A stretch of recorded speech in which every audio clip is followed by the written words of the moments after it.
Bismillahirrahmanirrahim. Assalamu alaikum viewers. I hope you all are fine and doing well. Welcome to my YouTube channel Education Hub Online with Ikra Rasool.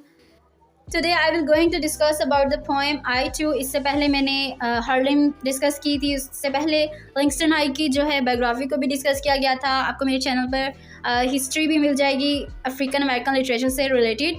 Now proceed the video. Today we have the table of content in which we discuss about the poem, theme, setting and the literary devices those are used in this poem, and shortly I discuss the summary. So let's see how beautiful this poem is. I too sing America.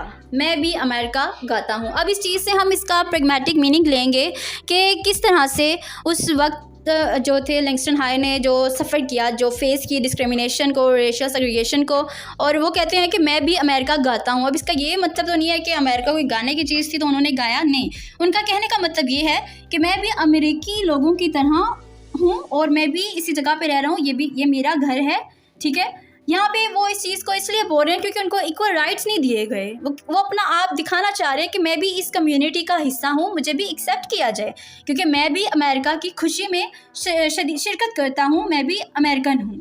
I am the darker brother. अब कहते हैं मैं काला भाई हूँ। इस चीज़ से ये मुराद है कि मैं यहाँ पे डिफरेंट कम्युनिटी से बिलोंग करता हूँ। मैं यहाँ से अफ्रीकन कम्युनिटी से बिलोंग करता हूँ, ब्लैक पीपल से बिलोंग करता हूँ। तो इसका ये मतलब तो नहीं कि ये मेरा घर नहीं, ये मेरा घर है, मैं इसी जगह का रहने वाला हूँ, मुझे एक्सेप्ट किया जाए। इसका प्रैग्मेटिक मीनिंग है। They sent me to eat in the kitchen. उन्होंने मुझे भेजा किचन में जाके खाओ। When company comes. अब कंपनी से अगर हम रिलेट करेंगे, नहीं, जब जो लोग आते जाते हैं तो ब्लैक कम्युनिटी को इतना प्रेज नहीं था किया जाता। अभी भी कुछ जगह पे ये है, कॉमन है, तो उनको अलग बैठाया जाता है, उनसे ऐसे दूर भागते हैं जैसे बाय गॉड पता नहीं वो कौन सी महलूक हो। क्रिएट तो गॉड ने सबको किया है। अब गॉड को वो उसी रंग में खूबसूरत दिखे, उन्होंने उनको उस रंग से नवाज दिया। लेकिन इंसान है ना, इंसान हर चीज़ में नुक्ताचीनी करता है। बट आई लाफ, लेकिन मैं हंसा, एंड एट वेल, और मैंने अच्छे से खाया, एंड ग्रो स्ट्रॉन्ग, और पुरअज़्म हुआ मैं, यानी कि उभरा निखरा मैं मजबूती के साथ। टुमारो, आने वाला कल, I will be at the table, मैं भी मेज़ पर हूँगा। व्हेन कंपनी कम्स, जब हसल बसल होगी, जब लोग आते जाते जाएंगे तो मैं भी टेबल पे हूँगा। अब यहाँ पे टेबल से मुराद इक्वालिटी है, ठीक है। नो बॉडी विल डेयर, किसी में इतनी जुर्रत नहीं होगी, से टू मी, जो कोई मुझसे कह सके, इट इन द किचन, कि किचन में बैठ के खाओ उस वक्त। Besides they will see how beautiful I am and be ashamed, I too America. कहते हैं कि आने वाले वक्त में, उन्होंने यहाँ पे फ्यूचर को बताया, यहाँ पे होप को दिखाया है कि आने वाले वक्त में जो है उनको पता चलेगा कि कितने खूबसूरत हैं हम, और उनको कितनी ज़्यादा शर्मिंदगी का सामना होगा कि उन्होंने जो माजी में हमारे साथ किया वो कितना गलत किया। मैं भी अमेरिकन हूँ, मैं भी अमेरिका हूँ, ठीक है।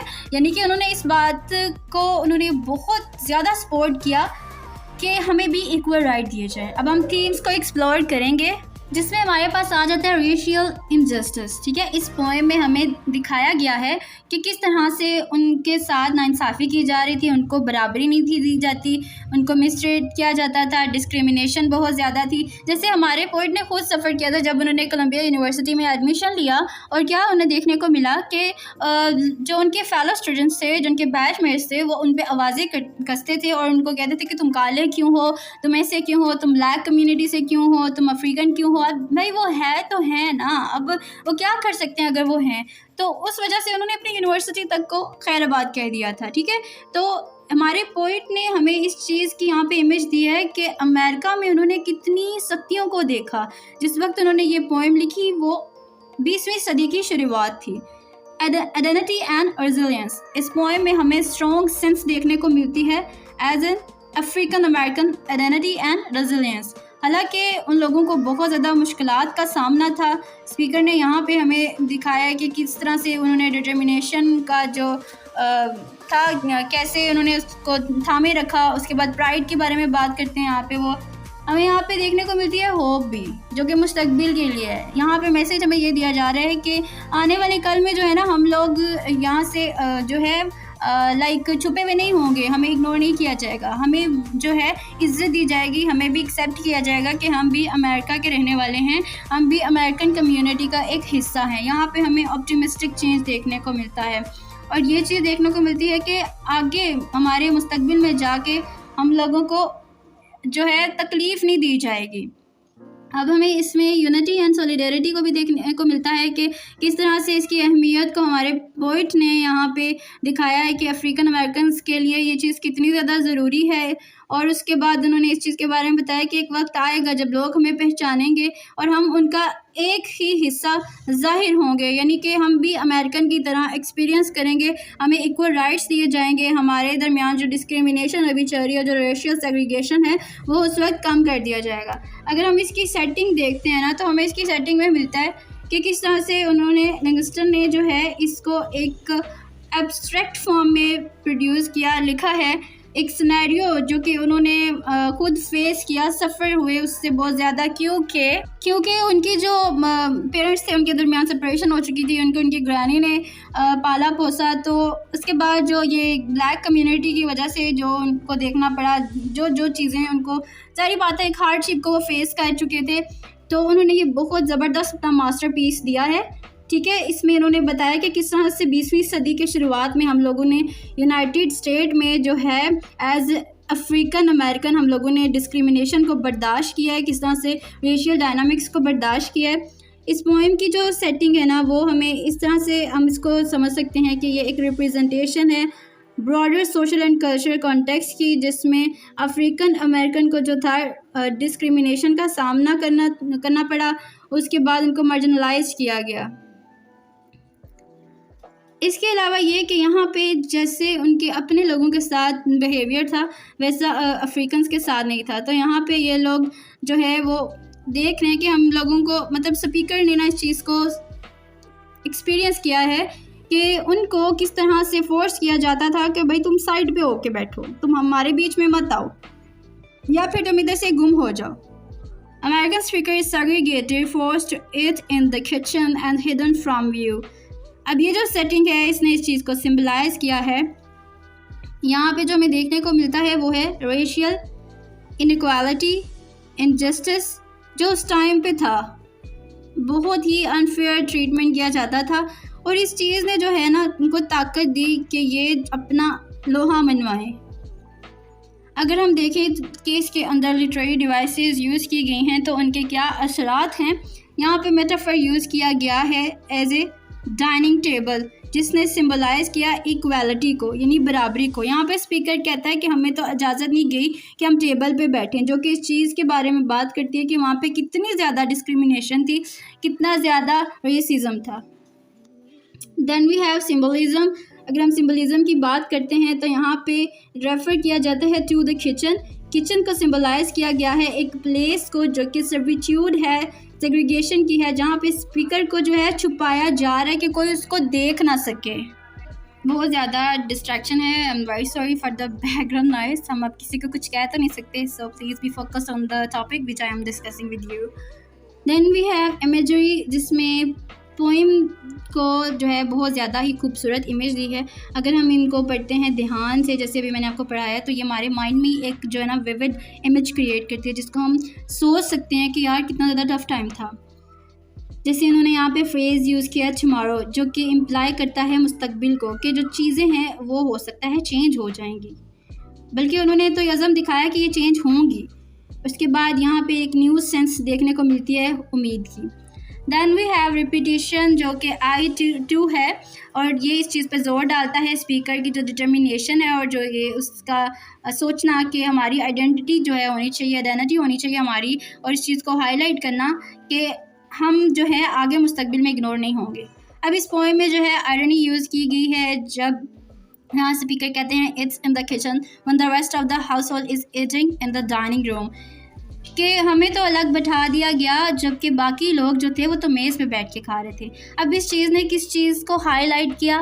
डेफिनेटली अनफेयरनेस को, इनजस्टिस को। उस वक्त की जो सिचुएशन थी वो कुछ ऐसी थी। इन लिटरेरी डिवाइसेस से पोएम में बहुत ही खूबसूरत इमोशनल इफ़ेक्ट आया, और जो कि एक पावरफुल पीस ऑफ पोइट्री है ये।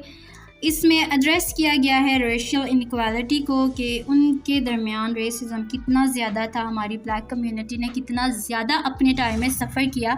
हम इस पोएम के थ्रू उस चीज़ को इमेजिन कर सकते हैं कि ब्लैक कम्युनिटी ने अपने आप को कैसे मनवाया, अफ्रीकन्स ने किस तरह से जंग लड़ी और किस तरह से उन्होंने उम्मीद का दामन नहीं छोड़ा कि तब्दीली तो आएगी। दैन वी हैव समरी, जिसमें इन्होंने बात की है The poem I Too is a short but impactful piece that reflects the African American experience in the United States. Poem 2 जो है I Too, जो poem I Too है वो एक छोटी सी poem तो है, लेकिन कहते हैं ना छोटा पैकेट बड़ा धमाका, ये वो हिसाब है। तो इसमें हमें इमेज देखने को मिलती है अफ्रीकन्स की, जो कि अमेरिका के रहने वाले हैं। उन्होंने कितना ज़्यादा हार्डशिप देखा अपनी लाइफ में, रेशियल सेग्रीगेशन को उन्होंने देखा, डिस्क्रिमिनेशन कितनी ज़्यादा थी।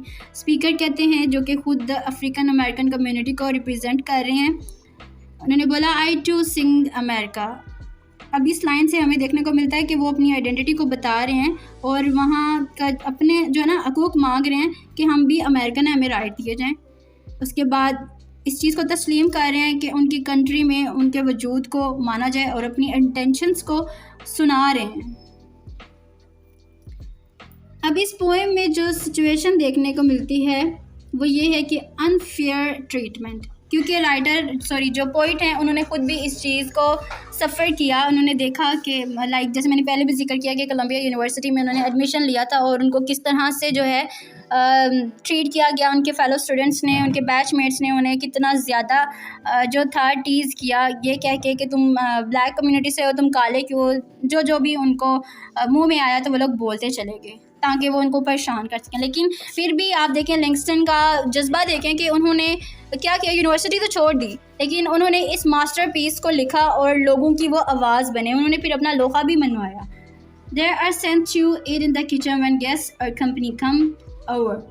मैंने पीछे भी जिक्र किया कि किस तरह से यहाँ पे जो है सेग्रीगेशन पाया जाता था, डिस्क्रिमिनेशन कितना ज़्यादा था कि लोग जो थे ना वो कहते थे कि इन काले लोगों को अलग बिठाया जाए, बल्कि उनके साथ तो कोई ग्रीट करना भी पसंद नहीं था करता। ग्रीटिंग मीन्स तो से बहुत से लोगों को पता होगा, बहुत से लोगों को नहीं पता होगा, सलाम दुआ करने को भी ग्रीट कहा जाता है। तो इस मिस ट्रीटमेंट की जगह पर ना स्पीकर फिर भी जो है वो पुरअज़म रहे और उन्होंने एक रास्ता ढूंढा कि किस तरह से हमने इन सब चैलेंजेस को फेस करना है। और उन्होंने क्या किया, उन्होंने सिर्फ अपने हक़ में जंग नहीं लड़ी, उन्होंने अपनी लिखाई के ज़रिए उन्होंने सबके दिलों को जो है एक उम्मीद दी, उन सबको हिम्मत दी, हौसला दिया कि नहीं, हमने ये जंग लड़नी है, अपना आप मनवाना है, हम अमेरिका की ही कम्यूनिटी हैं, हम अपना राइट ज़रूर लेंगे। आज वही लोग हैं जो अमेरिका में आज़ाद हैं, ठीक है, हर लिहाज से आज़ाद हैं। कुछ जगह, कुछ शॉप्स, कुछ ऐसी एरियाज़ हैं जहाँ पे उनको रिस्पेक्ट नहीं दिया जाता, लेकिन मोस्टली जगहों पे ना अब उनको एक्सेप्ट किया जाता है। ठीक है, इस पोएम में हमें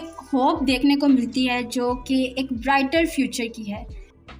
जैसे यहाँ पे पोएम में उन्होंने बोला, tomorrow I will be at the table when company comes, कि जब लोग आते जाएंगे यानी कोई गेस्ट आएगा वहाँ पे तो हम भी टेबल पे होंगे। यानी यहाँ पे ऑप्टिमिज़म को सिंबलाइज किया गया है उस वक्त कि जब वहाँ पे उन्हें भेज दिया जाता था कि आपकी मतलब आप अलग बैठो, आप उनके लिए इक्वल राइट्स नहीं थे बेसिकली।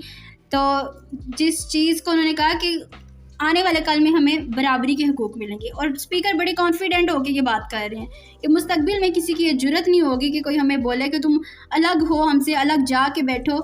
लोग हमारी जो है कीमत जानेंगे, लोग हमें पहचानेंगे, हम ब्लैक कम्युनिटी होने के बावजूद इज़्ज़त, मियार और एहतराम जो है हासिल करेंगे। अब इस पोएम को इन्होंने बड़े ही खूबसूरत अंदाज में क्लोजिंग की तरफ लेके गए हैं, जिसमें मैं सेल्फ वर्थ और ब्यूटी को दिखाया गया है। स्पीकर का बड़ा ज़्यादा इस चीज़ पर यकीन है कि जब मुस्तकबिल में किसी की ये जुर्रत नहीं होगी कि कोई उनको कुछ कह सके या उन्हें बोले कि तुम अलग हो, ना ही वो छुपे हुए रहेंगे, हालांकि लोग उनसे मिलके उन्हें देखेंगे कि कितने खूबसूरत हैं और इस चीज़ पर शर्मिंदगी महसूस करेंगे कि हमने माजी में इनके साथ क्या किया।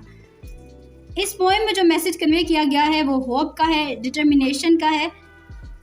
किस चीज़ के लिए? Inclusive just of America.